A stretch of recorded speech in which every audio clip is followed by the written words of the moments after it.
உங்களுக்கு பிடித்த சமையல் சேனலுக்கு உங்களை அன்புடன் வரவேற்கிறேன். இன்னைக்கு நம்ம எண்ணெய் கத்திரிக்காய் குழம்பு எப்படி செய்யறதுன்னு பார்க்கலாம். வாங்க வீடியோக்குள்ளே போகலாம். இப்போ நம்ம அடுப்பில் ஒரு கடாய் வச்சு அதில் ஒரு 3 ஸ்பூன் எண்ணெய் ஊற்றிக்கோங்க.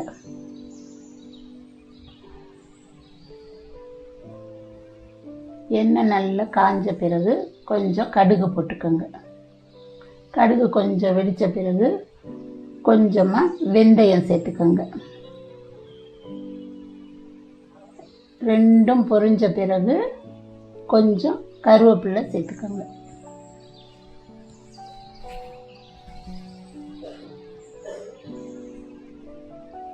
இப்போ நம்ம வெங்காயம் கொஞ்சம் சேர்த்துக்கலாம். நான் ஒரு வெங்காயம் வெட்டி வச்சுருக்கேன், அது போடுறேன். இப்போ நல்லா கொஞ்சம் வதக்கிக்கோங்க.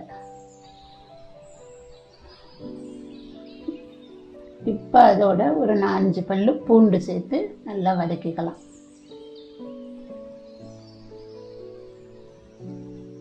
இப்போ கொஞ்சம் நல்லா வதக்கிட்டே இருங்க.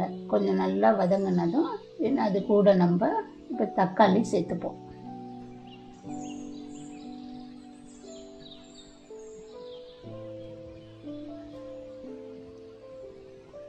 நான் ஒரு தக்காளி வெட்டி வச்சுருக்கேன், அதை சேர்த்துக்கலாம். இப்போ நம்ம இது கூட வெட்டி வச்சுருக்க கத்திரிக்காவை சேர்த்துக்கலாம். கத்திரிக்காவை 4ஆக நான் கீறி போட்டிருக்கேன். அதை நீங்கள் சொத்தை இல்லாமல் கொஞ்சம் நல்லா செக் பண்ணி பார்த்துட்டு இந்த மாதிரி 4ஆக கீறி போட்டுக்கோங்க. முழுசாக போட்டால் தான் எண்ணெய் கத்திரிக்காய் குழம்பு டேஸ்ட்டு நல்லாயிருக்கும். இப்போ நம்ம இதை சேர்த்து லேசாக வதக்கிக்கலாம்.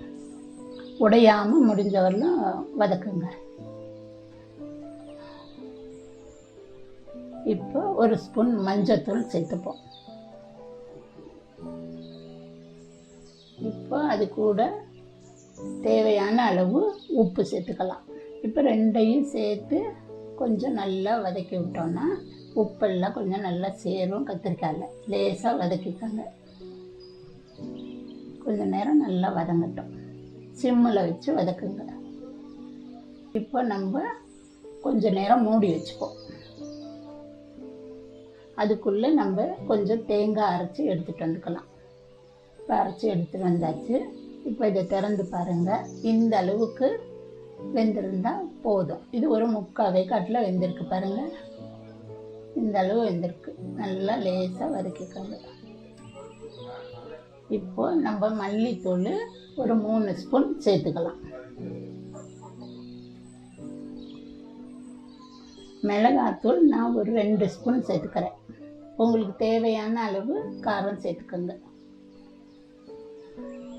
இப்போ எல்லாத்தையும் சேர்த்து கொஞ்சம் நல்லா கிளறி கொடுப்போம்.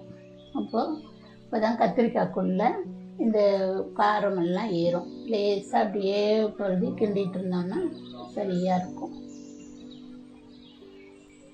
இப்போ இது கூட நம்ம ஒரு எலும்புச்சளவு புளி ஊற வச்சு கரைச்சி எடுத்து வச்சுருக்கேன். அதை நம்ம சேர்த்து இதை ஊற்றிக்கலாம்.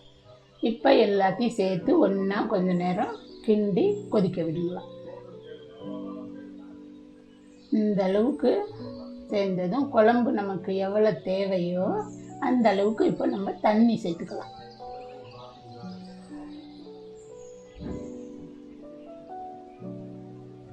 இப்போ நம்ம தண்ணி சேர்த்துட்டோம். இது நல்லா கொஞ்சம் நேரம் கொதித்து எண்ணெயெல்லாம் பிரிஞ்சு வரட்டும். இப்போ நம்ம கிண்டிட்டு மூடி வச்சிடலாம். இப்போ 5 நிமிஷம் கழித்து நம்ம திறந்து பார்ப்போம். இப்போ நல்லா குழம்பு கொதித்து எண்ணெய் பிரிஞ்சு நல்ல வாசத்தோடு இருக்குது. இப்போ லேசாக நம்ம கிண்டிக்குவோம்.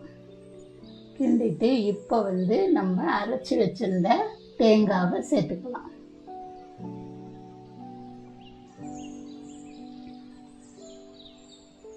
இப்போ தேங்காவை நல்லா கொஞ்சம் கிண்டிட்டு ஒரு கொதி வரலும் வெயிட் பண்ணுவோம்.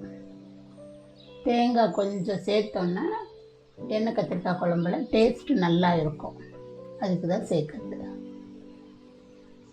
கொஞ்சம் நல்லா திக்கு கொடுக்கும், நல்லா வாசமாகவும் இருக்கும். இப்போ தேங்காவெல்லாம் நல்லா ஒன்று சேர்ந்து மிக்ஸ் ஆகிடுச்சு. இப்போ எண்ணெய் கத்திரிக்காய் குழம்பு கொதிச்சிருச்சு. நம்ம 2 நிமிஷத்தில் ஆஃப் பண்ணிடலாம். இப்போ இந்த குழம்ப நீங்கள் வீட்டில் செஞ்சு பார்த்துட்டு உங்களுக்கு பிடிச்சிருந்ததுன்னா கமெண்ட் பண்ணுங்கள், சப்ஸ்கிரைப் பண்ணுங்கள், லைக் பண்ணுங்கள். நன்றி.